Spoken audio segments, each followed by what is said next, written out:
kita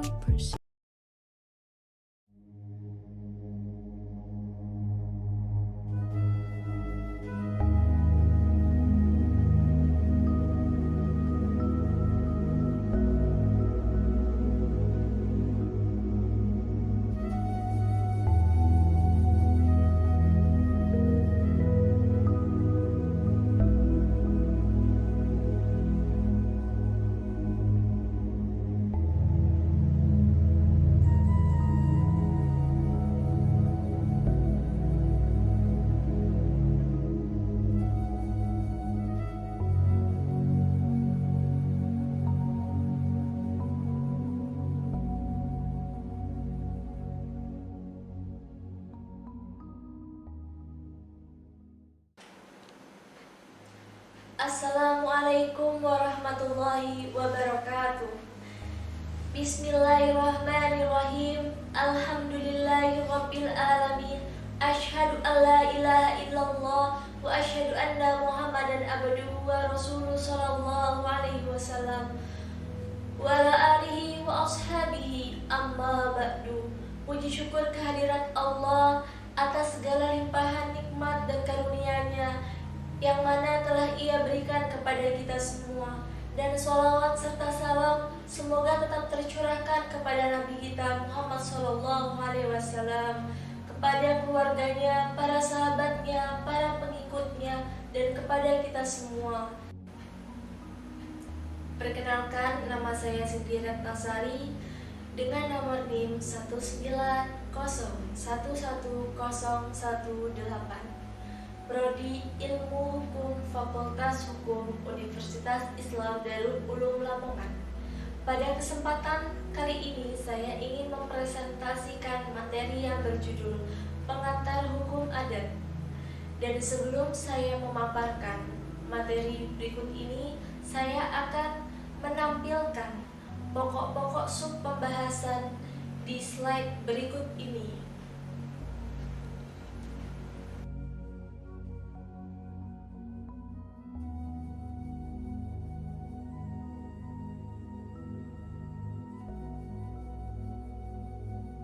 Hukum adat dalam peraturan perundang-undangan. Hukum adat, serangkaian aturan yang mengikat pada suatu masyarakat. Hukum adat bersumber dari kebiasaan yang tidak tertulis yang tumbuh dan berkembang pada suatu masyarakat tertentu yang kemudian diterima menjadi hukum secara turun-temurun. Hukum adat dalam peraturan perundang-undangan Hindia Belanda. Pada tahun 1848, Kerajaan Belanda mulai memberlakukan undang-undang baru, yaitu New Wetgewing, yang juga mencakup koloni-koloni kerajaan di seberang lautan. Hindia Belanda tak terkecuali. Akan tetapi, undang-undang itu tak bisa serta-merta menerapkan total di Hindia Belanda. Secara praktik, undang-undang baru itu hanya diterapkan kepada orang Eropa. Sementara itu, persoalan-persoalan hukum para bumi putra diselesaikan seturut aturan-aturan yang ada berlaku. Di masa itu, penyelesaian adat lebih dipercaya dan lebih efektif daripada hukum barat. Hal ini mendorong para akademius Belanda mempelajari peranata-peranata adat di Hindia Belanda. Hukum adat dalam peraturan perundang-undangan Republik Indonesia. Hukum adat mempunyai arti sebagai satuan rangkaian norma yang mengatur tingkah laku dan perbuatan dalam hidup bermasyarakat, dengan tujuan terciptanya suatu ketertiban dalam masyarakat. Hukum adat yang berlaku bagi orang Indonesia sifatnya tak tertulis dan tidak dibuat oleh legislatif.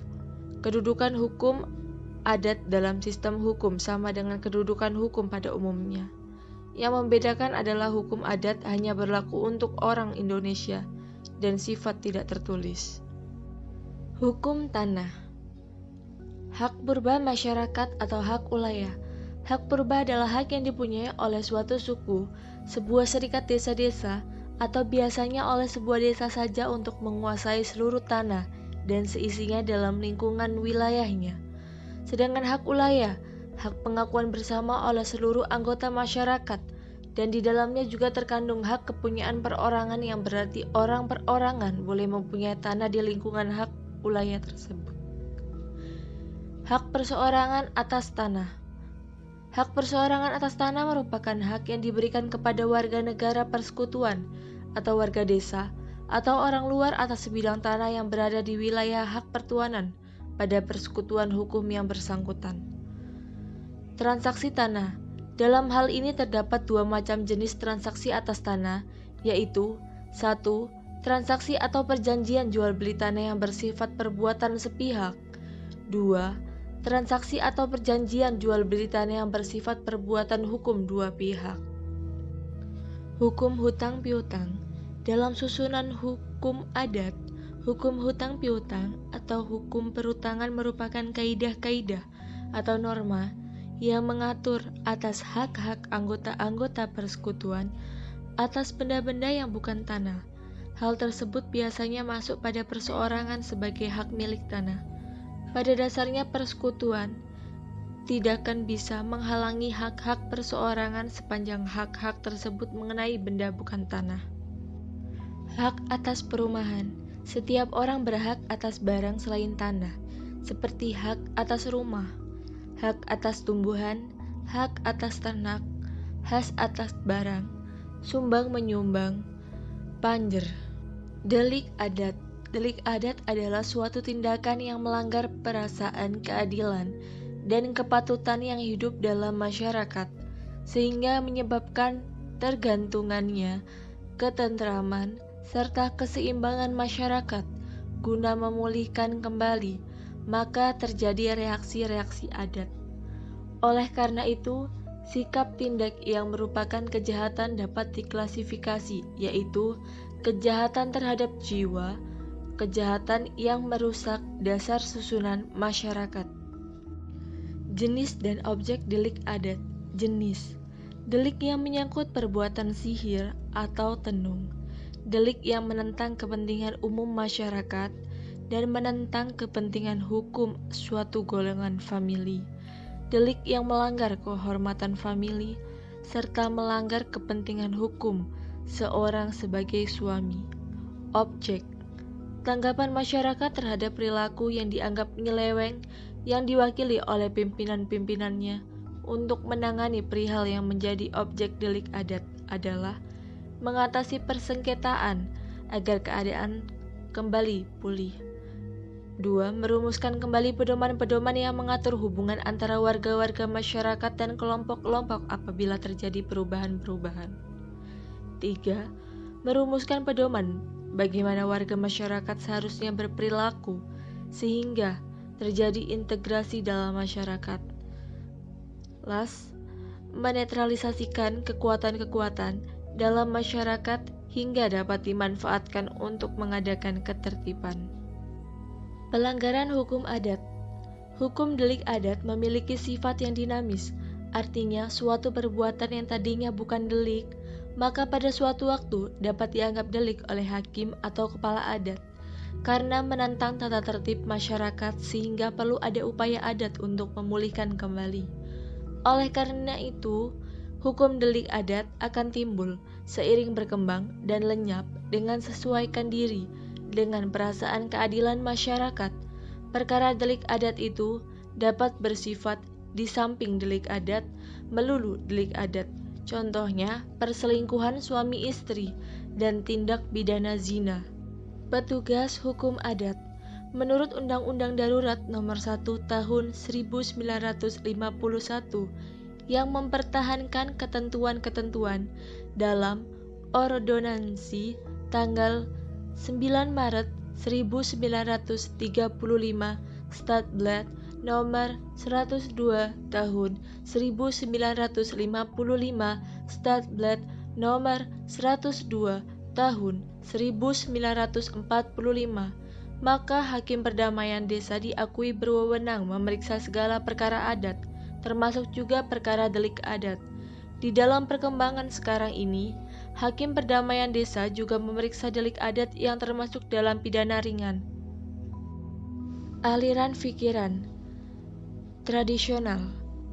Indonesia bersifat alam semesta atau kosmis, meliputi segala-galanya sebagai kesatuan totaliter. Aliran pikiran kosmis merupakan latar belakang hukum pelanggaran adat. Bagi masyarakat yang terpenting adalah adanya keseimbangan, keselarasan, keserasian antara dua lahir dan gaib. Sedangkan pemikiran aliran barat memberikan kewenangan yang jelas bagi penegak hukum untuk menjaga keseimbangan masyarakat, dan gangguan kepada hak-hak perseorangan juga termasuk pelanggaran berat. Aliran barat ada perbedaan lapangan pidana dan perdata serta mengenal beberapa prosedur penuntutan. Hukum adat di era modern. Kesadaran hukum adat. Kesadaran hukum merupakan kesadaran nilai-nilai yang terdapat dalam manusia tentang hukum yang ada. Masyarakat Madya. Komunitas orang-orang yang selalu disibukkan oleh rasa ingin tahu tentang apa yang sedang digelutinya, selalu ingin berinovasi dan mengadakan perubahan hampir dari segala aspek kehidupan. Masyarakat modern. Komunitas orang-orang yang gaya hidupnya tidak lepas dari tuntutan zaman berikut kecanggihan-kecanggihan teknologi yang menjadi kebutuhan yang tak dapat ditinggalkan dan cenderung hedonis. Hukum adat dalam pembangunan. Hukum adat merupakan salah satu sumber yang penting untuk memperoleh bahan-bahan bagi pembangunan hukum nasional yang menuju kepada unifikasi, pembuatan peraturan perundang-undangan dengan tidak mengabaikan timbul atau tumbuhnya dan berkembangnya hukum kebiasaan dan mengadili dalam pembinaan hukum, dan hingga kini masih menjadi permasalahan yang begitu signifikan. Sekian pemaparan materi pada kesempatan kali ini. Apabila ada kurangnya saya mohon maaf dan semoga bermanfaat. Wassalamualaikum warahmatullahi wabarakatuh. Guys, sebenarnya tugas kali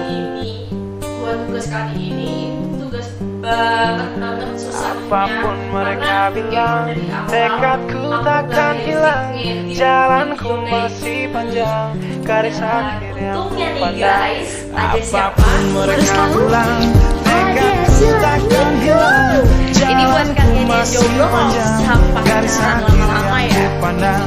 Apapun mereka bilang, tekadku takkan hilang, jalanku masih panjang, garis akhir yang